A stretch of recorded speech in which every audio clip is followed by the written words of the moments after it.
Speaking of all over the place, it's a good way to start. Manchester City, of course, at the moment, the January transfer window opens, guess what, in January. So they will be able to sign players. I imagine there's going to be a lot of players linked to a move to Manchester. Zubimendi, Bruno Guimarães, two of the latest, Mark. I suppose the big question is not necessarily regarding these two, but regarding anyone in particular. Is Manchester City going to make a move in January?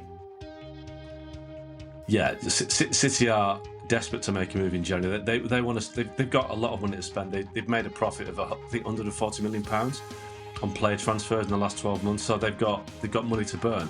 I think the issue for City is because of the uncertainty off the pitch with the 115 charges, they're going to have to persuade any players that they potentially sign that if the worst comes to the worst, they're not going to be stuck there. Now that is the nightmare scenario for City, that they are punished heavily and, I don't know, point deductions, or not in the Champions League next season, or even worse, not in the Premier League next season.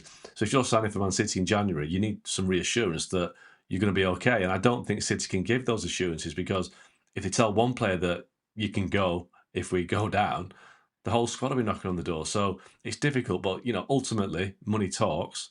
Man City have got lots of money, and if City come knocking on the door of Bruno Guimarães or Martin Zubimendi, it might actually basically be a case of just throwing money at it, because they need new faces in the midfield. They need some legs because they look very old right now. So City will be busy. They'll try and get players in, and I think they probably will. I think they'll find a way to get players in. If you put a clause in somebody's contract, as Oggy said, that says in the worst case scenario you can go for X amount, the dressing room's a place where it won't stay. If it starts knocking on the door, then it won't stay. It won't stay a secret for long, because players talk, and therefore, as Mark said, everybody's in that scenario. So it's a difficult situation, because they have this hanging over them, but they do need players. Yeah. I mean, God only knows if they hadn't had the situation at Barcelona with Ilkay Gundogan and he hadn't come in, they'd have been even more strapped. Not that he's playing great, but at least he's been an extra body in there, which now they have needed. But it's not going to resolve the season. So I don't know, I wonder whether it's worth them sort of panicking in January and going and buying some, because what are we looking at now? Pushing for the top four? They're not going to win the league. Even if they bring in Bruno Guimarães or Zubimendi or whoever it is, they're not going to win the league. They're not good enough defensively. They're out of sorts. Their manager's out of sorts.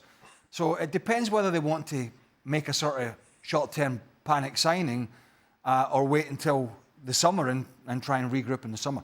I have no idea which way they'll go about it. At least it gives us something to talk about in January, which is normally stale and boring. So Probably maybe... will be. It will be. Oh,